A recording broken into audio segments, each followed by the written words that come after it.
Markets तो खैर थोड़ा कमज़ोर है, लेकिन कुछ एक सेक्टर्स में मूवमेंट आ रही है। जैसे अभी आप शुगर स्पेस देख ही रहे थे, यहाँ पे कुछ एक तेज़ी देखने को मिल रही है। इसके बारे में चर्चा कर चुके हैं। बलरामपुर चीनी कैसा शेयर होगा, जो गौरांग कह रहे हैं कि अगर आप लेना चाहें तो एक बार देख सकते हैं। 120 तक के टारगेट होंगे उनके यहाँ पे। 120 का अभी प्राइस है। ललित इस बीच हमारे साथ जुड़े हैं अहमदाबाद से अपना सवाल पूछने के लिए। ललित नमस्ते, अपना सवाल पूछें आप।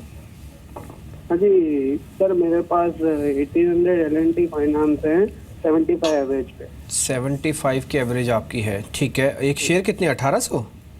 हाँ जी हाँ जी। ये कब लिए, कब थे सर आपने? सर ये मैंने 53 से बाइंग करना शुरू किया था। अच्छा, ये एवरेज आई है आपकी, आप जो बता रहे हैं 75 की? हाँ जी हाँ जी हाँ जी हाँ जी। ठीक है, अच्छी बात है, कोई बात नहीं। अभी आपको पैसे की ज़रूरत है क्या? नहीं जी, कुछ भी नहीं। ठीक है, ये बात मैंने इसलिए पूछी कि अगर नहीं है तो फिर एक बार होल्ड करें, आपको राय ये भी मिल सकती है। मानस आप क्या कहेंगे इस पे? 75 रुपये की एवरेज है। देखिए, एवरेज जब हो जाती है ना और समय दिया जाता है, तब 83 पे शेयर बेचने का मन नहीं करता। वो इसलिए नहीं करता कि 75 से 83 है क्या, कम से कम एवरेज किया है, समय दिया है, पैसा दे दिया, 75 से 150 तो हो जाए।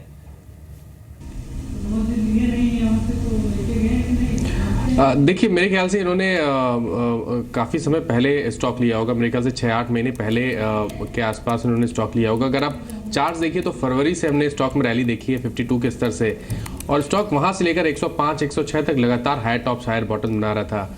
ट्रेडर्स को एक चीज़ ध्यान रखनी चाहिए, जब एक स्ट्रॉन्ग अप ट्रेंड में स्टॉक होता है तो टाइम टू टाइम अपने स्टॉप लॉसेस जरूर रिवाइज करते रहना चाहिए। अदरवाइज जो रैली होती है उसमें उनको कोई बेनिफिट नहीं होता है। अगर इन्होंने time to time stop loss revise की होती तो शायद बहुत पहले ही ये निकल गए होते 95, और मे भी अगर इन्होंने 105 के प्राइस के आसपास 95 का स्टॉप लॉस लगाया होता तो शायद वहां पर निकल गए होते और एक डिसेंट प्रॉफिट इनको देखने को मिलता।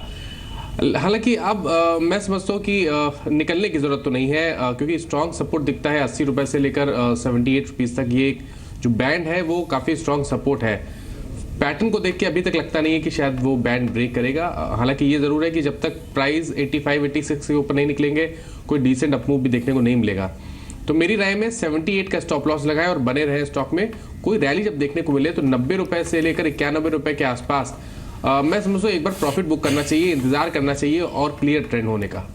जी, तो आपको L&T फाइनेंस को लेकर राय दी जा चुकी है। बाजार बहुत ज़्यादा तेज़ नहीं है, बहुत ज़्यादा बाजार में मोमेंटम नहीं है, लेकिन हाँ, शेयर आपको हम ज़रूर बताते रहते हैं जहाँ पर वैल्यू है, जहाँ पर निवेश किया जा सकता है, क्योंकि खास दिन है क्रिसमस का।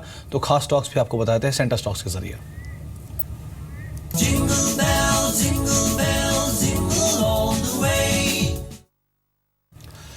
सेंटर के तौर पे दीपाली मौजूद है। दीपाली, रेड कैप तो नहीं है, लेकिन हाँ, स्टॉक्स ज़रूर हैं आपके पास।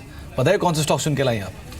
शुक्रिया सुमित। डेफिनेटली स्टॉक्स हैं जिनको सेंटर शेयर्स के तौर पर इन्वेस्टर्स देख सकते हैं, और ये ब्रोकरेज हाउसेस के टॉप पिक्स हैं। 4 स्टॉक्स हैं मेरे पास, उनमें से एक करके बता देते हैं जिनको इस क्रिसमस में निवेश करके अगली क्रिसमस तक होल्ड कर सकते हैं और अच्छे रिटर्न्स पा सकते हैं। पहला शेयर रहेगा कावेरी सीड्स का। मोतीलाल ओसवाल की रिपोर्ट आई है, वो बाय कॉल दे रहे हैं कावेरी सीड्स पर फॉर द टारगेट ऑफ 489, और कई सारी वजह हैं जिस वजह से ब्रोकरेज हाउस ने स्टॉक को पिक किया है। सबसे पहले हम सभी जानते हैं कि जो 2 फाइनेंशियल ईयर रहे हैं FY16 और FY17, वो कावेरी सीड्स के लिए in terms of financial performance बहुत अच्छे नहीं रहे हैं। 2 वजह रहे इसके, एक तो प्राइसेस लोअर साइड पर थे और साथ ही साथ कॉटन एकरेज में भी एक डिक्लाइन देखा गया था। लेकिन ब्रोकरेज हाउस का मानना है कि अब सारे हेडविंड्स पीछे छूट चुके हैं, मेजॉरिटी राइट ऑफ हो चुका है, और अब जो आउटलुक है कॉटन एवरेज को लेकर वो काफ़ी इंप्रूव हुआ है, जिसकी वजह से FY18 में एक शार्प बाउंस बैक आ सकता है। फाइनेंशियल पोजीशन में रेवेन्यू और प्रॉफिटेबिलिटी में 20 से 25% की ग्रोथ आ सकती है, और FY19 जो होगा वो एक हेल्दी ग्रोथ स्पेस ईयर होगा कंपनी के लिए। इसीलिए बाय कॉल है कावेरी सीड्स पर 489 के टारगेट्स के लिए।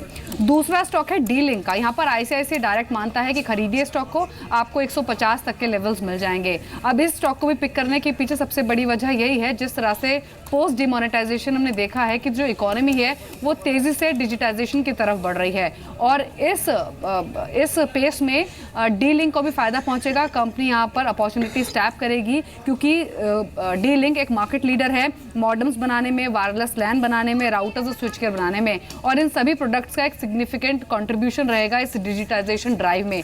तो कंपनी के लिए अपॉर्चुनिटीज बहुत ओपन होंगी, इसीलिए स्टॉक को फायदा पहुंचेगा। 150 के टारगेट दिए जा रहे हैं डी लिंक में। तीसरा शेयर है कोल इंडिया का। एडलवाइस की रिपोर्ट है, 310 के टारगेट्स दे रहे हैं। हालांकि एक और रिपोर्ट में यहाँ पर ऐड करना चाहूंगी, वो है गोल्डमैन सैक्स की, जिन्होंने 360 तक के टारगेट्स मेंशन किए हैं।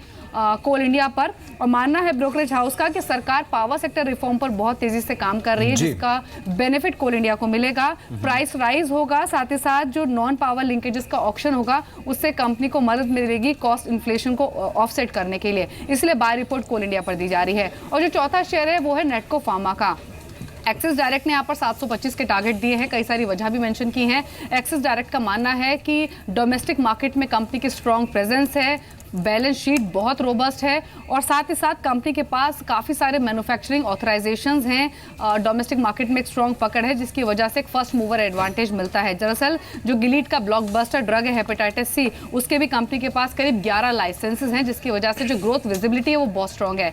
एक्सिस डायरेक्ट नेटको फार्मा पर भी खरीदारी की राय दे रहा है और जो टारगेट दे रहा है वो है 725 के। जी शुक्रिया दीपाली, हमने 4 नाम बता दिए, लेकिन क्योंकि अब क्रिसमस का दिन है और सबसे बड़ी बात कि संडे को पड़ रहा है, तो कोई प्लान आपके हैं? डेफिनेटली प्लान्स हैं, क्योंकि वीकेंड है और आप घर से बाहर निकलिए तो आपको फेस्टिव फील ना हर जगह दिखता है।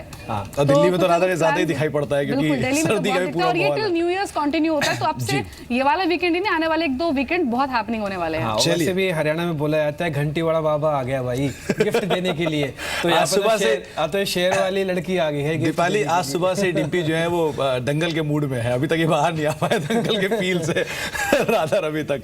चलिए बहुत बहुत शुक्रिया दीपाली आपका हमारे साथ मौजूद रहने के लिए, चारों शेयरों में बताने के लिए। तो 4 शेयर दीपाली ने आपको बताए हैं, अलग अलग ब्रोकरेज हाउस की पसंद है, जहां पर आप लॉन्ग टर्म के विजन के लिहाज से निवेश कर सकते हैं।